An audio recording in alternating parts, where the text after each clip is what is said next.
In a new 48 hours investigation, for the first time, we hear from law enforcement officers who tracked down a killer on the run. Kaitlin Armstrong eluded authorities for 43 days back in 2022 after police issued a warrant for her arrest. She was suspected in the murder of Moriah Wilson, an up-and-coming professional cyclist. And in November, Armstrong was indeed convicted in a Texas court of first-degree murder and sentenced to 90 years in prison. Now, Jonathan Vigliotti has the very first interview with the U.S. Marshals who went undercover to track Armstrong down and bring her in. Here's an early look at his 48 hours report.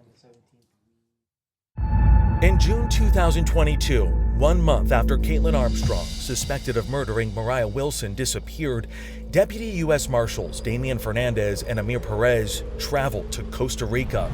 They knew finding Armstrong was going to be a challenge. We had intelligence indicating that she was staying in hostels in Costa Rica. And I don't know if you know anything about Costa Rica, but Costa Rica has a lot of hostels. A lot. An unbelievable amount of hostels. A source told them Armstrong could be hiding out in the small village of Santa Teresa, but it was challenging because the town was full of tourists, many who looked similar to Armstrong.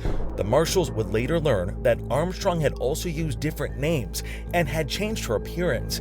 She had cut and colored her hair and even had gotten plastic surgery. They hit dead end after dead end. So you're this close to giving up? Yes. Yeah. So after many intense days of searching for Armstrong with no luck, the Marshals decided to try one last tactic, hoping that Armstrong's love of teaching yoga would pay off for them. They turned to a local Facebook page. We decided we were going to put an ad out for a yoga instructor and see what would happen. And just saying, hey, we're this hostel. We're looking for a yoga instructor as soon as possible. Please contact us at this number. But after almost a week of hunting, even that didn't seem to be working. We haven't gotten any response back from anything. We're burned. None of them have panned out. So the Marshals were about to head back to the United States when suddenly they got a break. We got a bite. Somebody that identified herself as a yoga instructor and said that wanted to meet with us at a particular hostel, and we said this is our chance. Wow, Jonathan Vigliotti joins us now. Jonathan, good morning. So that bite, I guess, was an email the Marshals got. What happened after that email arrived? Yeah, Tony, good morning to you. It's a remarkable story because the Marshals we spoke with said Kaitlin Armstrong nearly got away with it all. The woman that responded to this ad said that she was a yoga instructor working at a local hostel in Santa Teresa. The Marshals quickly moved in. They sent in Deputy Marshal Perez to make that initial contact.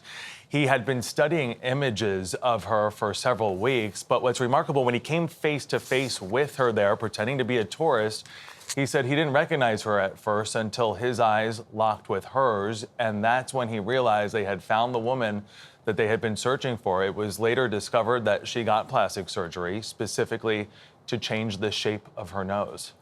Wow, and they almost got away with it. Now she's serving 90 years in prison for killing Moriah Wilson. What did you learn about Moriah, the victim, as you were covering this case?